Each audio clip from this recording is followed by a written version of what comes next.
Hello friends, welcome to Vadipatti அம்மா சமையல். இன்றைக்கி நம்ம கிச்சனில் பார்க்க போகிற ஸ்பெஷல் ரெசிபி அடுப்பு இல்லாமல் எண்ணெய் இல்லாமல் அட்டகாசமான ருசியில் பீட்ரூட் வடை தாங்க பார்க்க போகிறோம்.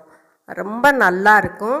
இது ஒரு தனி டேஸ்ட்டாக இருக்கும். ஈஸியாக செஞ்சிடலாம். வாங்க பார்க்கலாம்.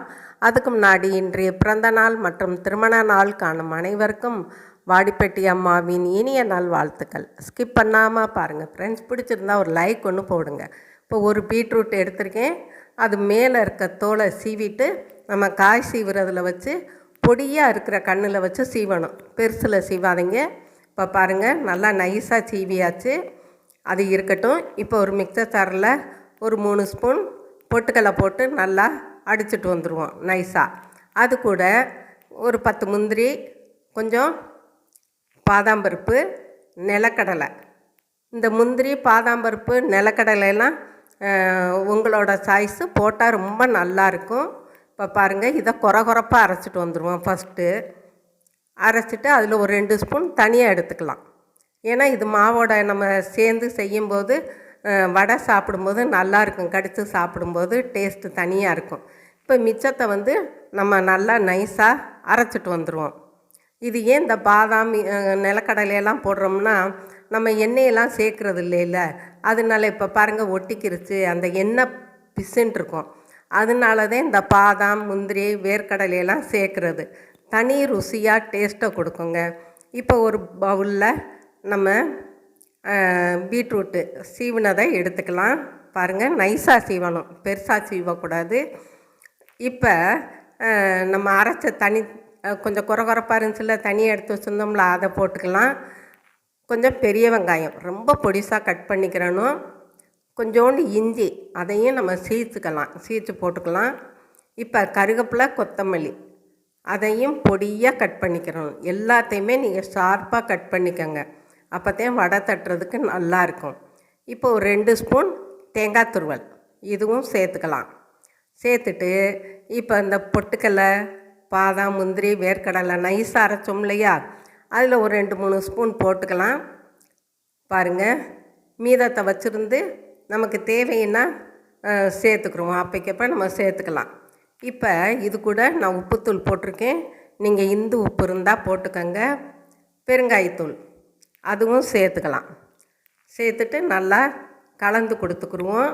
பாருங்கள், இந்த மாதிரி நம்ம கலந்து கொடுத்துக்கலாம். ஈஸியாக செஞ்சிடலாம். சத்துக்கள் வீணாக போகாது, இந்த பீட்ரூட்டு சத்து.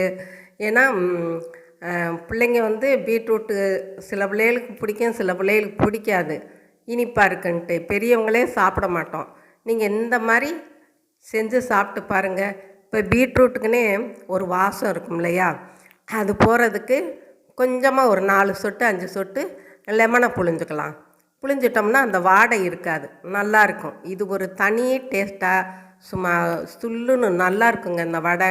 நீங்கள் ஒரு தடவை செஞ்சு பாருங்கள். அந்த பருப்பு நட்ஸ் எல்லாம் போடவும் நல்லா இருக்குது, எண்ணெய் பசையாக இருக்குது. காரத்துக்கு மிளகுத்தூள் சேர்த்துருந்தேங்க, அதை வீடியோவை நான் எடுக்காமல் விட்டுட்டேன். இப்போ இந்த பீட்ரூட் கலவையிலேருந்து கொஞ்சமாக எடுத்து நல்லா டைட்டாக உருண்டை போடணும். பாருங்கள், உருண்டை பிடிச்சிட்டு இந்த மாதிரி அழுத்தினோம்னா சூப்பரான வடை வந்துருங்க. இது ரொம்ப சத்தானது. இந்த வடை நம்ம சாப்பிடும்போது மெதுவாக சாஃப்டாக இருக்கும்.